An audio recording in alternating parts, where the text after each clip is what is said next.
రోహిత్ గారు ఇక్కడ రోహిత్ గారు అయితే నాది ఒక క్వశ్చన్. యాక్చువల్లీ మీరు చాలా సాఫ్ట్గా కనిపిస్తారు మూవీస్లో కానీ బయట కానీ, స్టోరీ ఏమో వైల్డ్ అంటున్నారు. ఎట్లా సెట్ అయింది మీకు? అది చూస్తే చెప్పగలుగుతారండి, అంతే పరిస్థితి అది. అది వైల్డ్ అంటే దానికి I can not define. Once you see the film you'll understand what we are all talking about. So టీజర్లో 5 క్వాలిటీస్ అన్నారు కాబట్టి పర్సనల్ లైఫ్లో కూడా అవే 5 క్వాలిటీసా ఏంటి అసలు? ఇది కామెడీనా లేదంటే?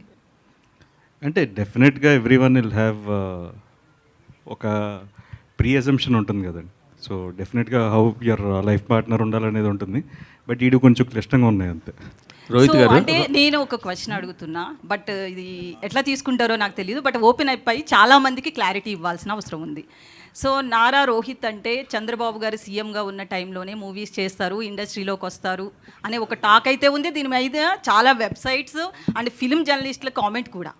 సో దీనికి మీరు ఒక క్లారిటీ కావాలి. So first I need to thank my producers అండి, సంతోష్, గౌతమ్ అండ్ రాకేష్. 8 నెలల ముందు గవర్నమెంట్ వస్తుందని తెలుసుకున్నందుకు. So I should thank them.